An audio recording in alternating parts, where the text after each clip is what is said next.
What if the explosions you witnessed last night are not simply another escalation, but the first orchestrated note in a symphony of destruction, meticulously composed to break a nation's spirit and redraw the lines of global power? To understand the gravity of what is unfolding, we must move beyond news flashes and headlines and look deeper at history, psychology, and the chilling logic of war by exhaustion. In the darkness before dawn, Kyiv and Odessa were struck by an unprecedented barrage. This was not just a matter of the number of missiles or drones raining from the sky. It was the methodical selection of targets, the clockwork timing, and the psychological impact that set these attacks apart. As the sun rose, residents found themselves surrounded by flames, with electrical grids crippled and the hum of daily life silenced. Then, a message from Vladimir Putin rippled across the globe. 72 hours for the world to prepare itself. This was not a threat tossed off in the heat of the moment, but a calculated warning. The world had been put on notice. In those 72 hours, uncertainty grew thicker than the smoke rising above the cities. The attacks were anything but random. Energy hubs, lifelines of modern existence, were hammered relentlessly. Ports and crossroads, essential for moving food, fuel, and hope, were targeted with unnerving precision. Substations and power plants burned, plunging entire regions into darkness. Storage depots, where supplies for both civilians and soldiers were kept, went up in flames. All signs pointed to a central intent: to dismantle the interconnected systems that keep a nation alive and fighting. Throughout history, we have seen similar tactics used to devastating effect. During World War II, the German blitz against London wasn't just about destroying buildings. It was about terrorizing civilians, breaking their will. In the Gulf War, coalition forces targeted Iraq's power grid and communication lines, knowing that disrupting infrastructure can undermine an enemy's ability to resist. These historical parallels underscore the logic behind the current campaign. If you can choke off energy, logistics, and morale, you can cripple an entire society without ever setting foot in its capital. But in Ukraine, whispers suggest that there is something even deeper at play. Intelligence sources hint at secret bunkers, possibly linked to NATO command centers, being carefully targeted. Some reports suggest that foreign mercenary groups were caught in the crossfire, their positions betrayed by patterns of movement or intercepted communications. At the port of Izmail, a vital artery for Ukraine's exports and a strategic node for international logistics, the devastation was especially severe. Entire units, it is rumored, were annihilated in the chaos as the port's infrastructure turned to rubble. For the ordinary people of Ukraine, the consequences were immediate and punishing. Families scrambled for heat and light, with blackouts stretching for miles across the land. Hospitals, once sanctuaries of hope, struggled to function on battered backup generators. The sense of safety that once came with sunrise evaporated, replaced by anxiety and the gnawing fear of what the next night might bring. The psychological aftershocks of such attacks cannot be overstated. In war, fear can spread faster than fire. When you do not know if your home will be next, or if the hospital where your loved ones are being treated will go dark, resilience begins to erode. In past conflicts, from the siege of Leningrad to the battles of Aleppo, we have seen how the steady pressure of deprivation can sap even the strongest will to resist. This is not merely another night of terror. It may be the opening of a new chapter, a war of exhaustion, where victory is measured not in territory gained, but in the slow grinding down of a people's strength. Every home becomes a front line, every generator a lifeline, every supply run a mission of survival. The strategy is clear. If you can undermine the ability to function, if you can make daily life itself impossible, then you do not need to win on the battlefield. You can win by outlasting hope. Fail to recognize these warning signs, and entire cities may soon find themselves facing not just bombs, but the relentless squeeze of a campaign designed to suffocate resilience itself. At this moment, the people and leaders of Ukraine face a sobering question. How do you fight back when the enemy's goal is not just your land, but your very ability to endure? The answers to this question may decide not just the fate of Ukraine, but the future of conflict in the 21st century. Let us look at how this phase of warfare differs from what came before. Forget the dramatic images of tanks rolling across fields or jets dogfighting in the skies. What is unfolding now is a calculated, multi-layered operation designed to push Ukraine to the brink. In the past 72 hours alone, Ukrainian cities, Kyiv, Odessa, Poltava, Zaporizhia, Dnipro, and others, have endured a relentless bombardment. The strikes were surgical, not random. Energy plants, airfields, and supply depots, all critical to the nation's survival, were hit with chilling exactitude. Consider the port of Izmail. Its destruction was not merely a blow to local commerce. It was a strategic strike aimed at severing Ukraine's links to the wider world. In history, ports have always been vital. When the Allies bombed Hamburg in World War II, they sought to cripple Nazi Germany's supply chain. By hitting Izmail, the message is clear. Ukraine's ability to trade and receive aid is under direct threat. Ukraine's air defenses, some of the most advanced in the region, faced a deluge they struggled to repel. Wave after wave of drones, each relatively cheap but hard to stop, descended, drawing fire and exposing gaps. Once those weaknesses were revealed, precision-guided missiles exploited them, striking exposed targets. This is a playbook seen before in conflicts such as the 2020 Nagorno-Karabakh War, where drone swarms paved the way for devastating missile strikes. The aftermath is devastating. In Poltava, oil and gas sites burned, their plumes visible for miles. Kremenchuk's hydroelectric plants were crippled, putting entire regions at risk of blackouts and flooding. In Zaporizhia, air bases and anti-aircraft systems, once the pride of Ukrainian defense, were neutralized. Factories producing drone engines went up in flames, a blow not only to current defenses, but to the future of Ukraine's military innovation. This is not chaos. This is a systematic campaign aimed at eroding both the machinery of war and the fabric of civilian life. The scale and precision of these attacks signal a strategic pivot. No longer is the goal just to seize ground. Instead, the war has become a contest of endurance. History reminds us that such wars are the most punishing. During the Iran-Iraq War, both sides launched attacks on oil tankers and infrastructure, not simply for immediate military gain, but to wear down the opponent's ability to sustain conflict. But why this shift? What do both sides hope to achieve as the tempo of destruction accelerates? To answer this, consider the shifting priorities on the ground. Ukraine, once focused on defending its borders and reclaiming lost territory, now finds its greatest battles in the struggle to keep the lights on and the trains running. Russia, for its part, seems determined to prove that it can outlast both Ukrainian resistance and Western support. When the lights go out and the lifelines snap, survival itself becomes the front line. This is not a war of tanks and trenches, but of daily existence. Across Ukraine, the war's focus has shifted. Open battlefields are giving way to the silent, grinding struggle of daily life. Russian forces appear to be pursuing a strategy of constant attrition. Each new wave of missiles and drones is designed to grind down Ukrainian air defenses and drain the last reserves of energy. Each strike is carefully planned. The list of targets reads like a blueprint for breaking a nation. Fuel reserves that keep vehicles moving, railway hubs that connect cities, ports that link Ukraine to the world. These are not just military assets. They are the veins and arteries of society. The effects ripple outward.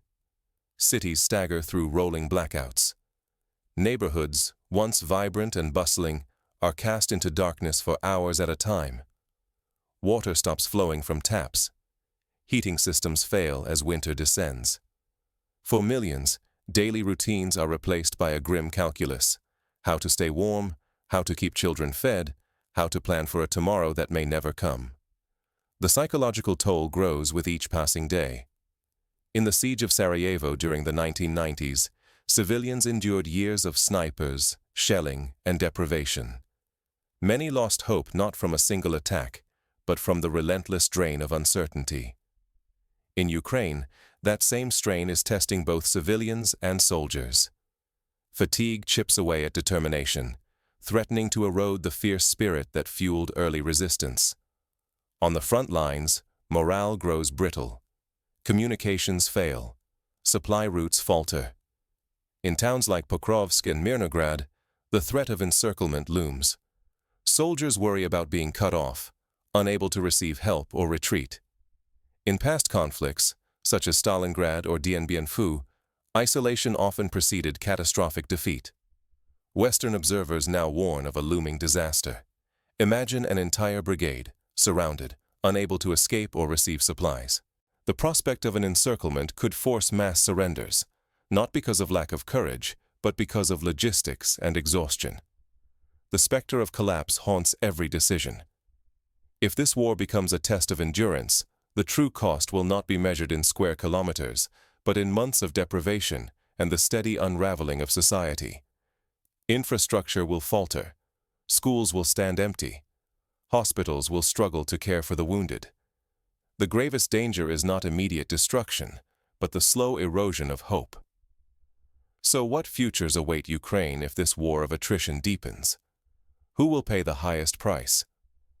The answer depends on resilience, on how quickly Ukraine's allies can provide support, and how determined its people are to adapt. The coming weeks may not decide who claims a battlefield, but who survives the winter. In every war of attrition, winter becomes a weapon. During Napoleon's retreat from Moscow, the cold claimed more lives than the enemy's guns. In the trenches of World War I, mud and frost wore down armies as surely as artillery. For Ukraine, the struggle for warmth, light, and food is about to become even more brutal. Across Ukraine, sweeping power outages now darken dozens of cities. Scheduled blackouts stretch for 3 or 4 hours at a time, plunging neighborhoods into icy shadow. Hospitals operate on shaky backup generators. Families gather for warmth, sharing candles and blankets. The infrastructure that supports modern life teeters on the edge of collapse. For Ukraine's defenders, the pressure is immense. Each missile strike frays the already thin supply lines. Delivering food, ammunition, and fuel becomes a perilous task. In some areas, outflanking or encirclement is a real risk, simply because battered units cannot be relieved or resupplied. The experience of the German army in the closing months of World War II, when supply lines collapsed, serves as a somber precedent. Ordinary civilians are forced to improvise. Some charge phones from car batteries. Others cook over open flames or candlelight. Water is rationed. Schools close without warning, leaving children's education in limbo. Store shelves empty. Daily life is dictated not by the clock, but by the unpredictable flicker of electricity. As logistics buckle, the risk of withdrawals grows. In whispers and public discussions alike, the possibility of large-scale surrenders is considered.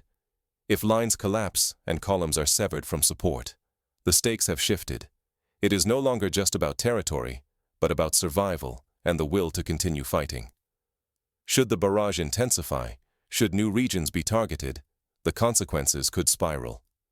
Every lost power station, every destroyed logistics hub, is another wound that weakens the nation's ability to resist. Yet, each attack also strains Russia's own logistics and tests the patience of its international partners. History teaches that wars of attrition often grind down both sides, sometimes to the point of mutual exhaustion. With each passing day, vulnerability deepens. Every hour without stable power or secure supply lines increases the risk of humanitarian crisis. In the siege of Leningrad, it was not the bombs alone that killed, but hunger, cold, and disease. These lessons reverberate in Ukraine today. Within this crucible, choices must be made. The question is not just how to endure, but how to adapt before the next wave of attacks arrives. For leaders, the challenge is immense. How do you allocate scarce resources? How do you maintain morale?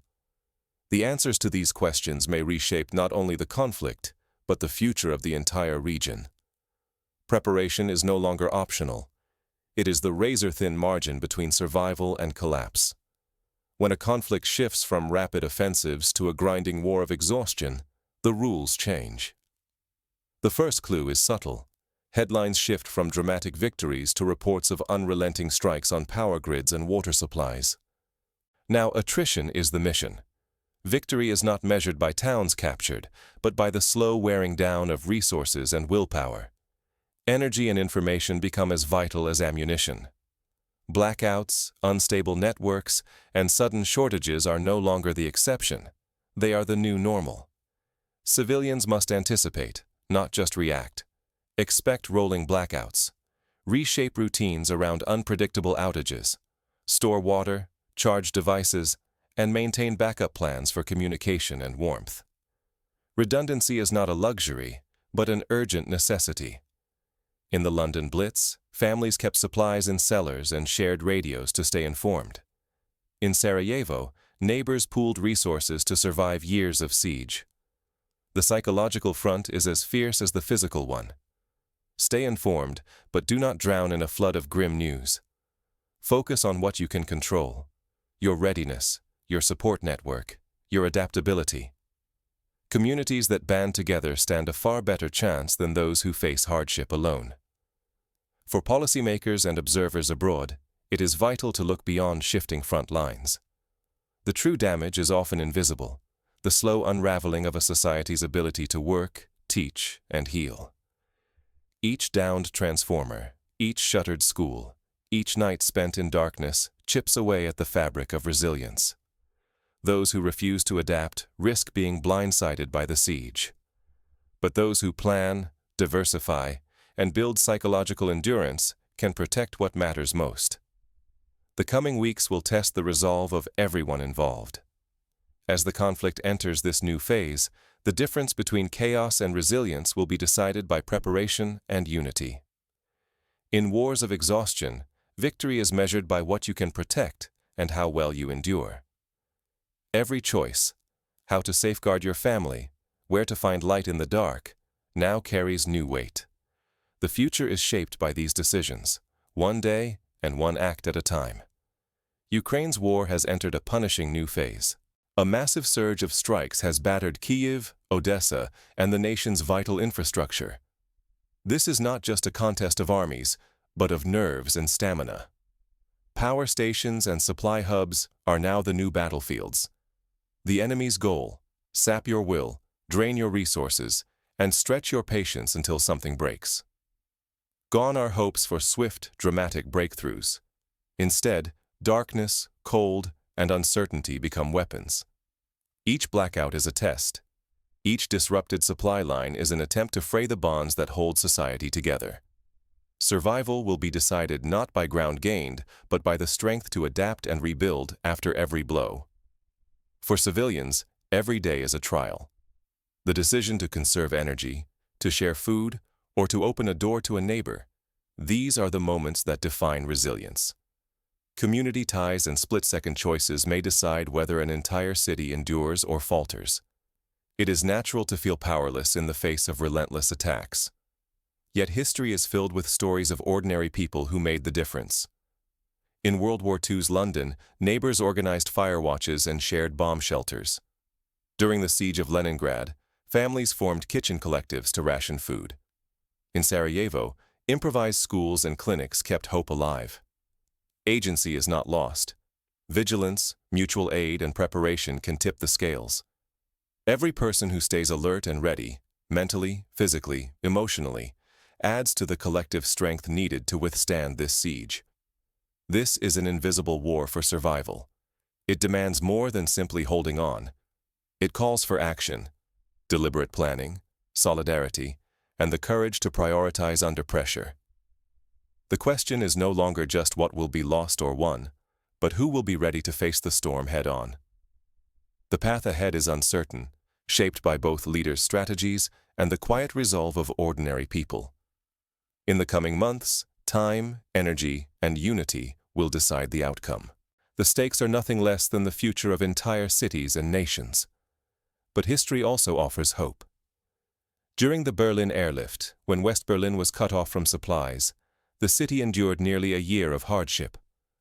Planes arrived around the clock, bringing food and coal. Citizens adapted, rationed, and supported one another. In the end, resilience overcame isolation. Such examples show that even in the darkest times, unity and adaptability can prevail.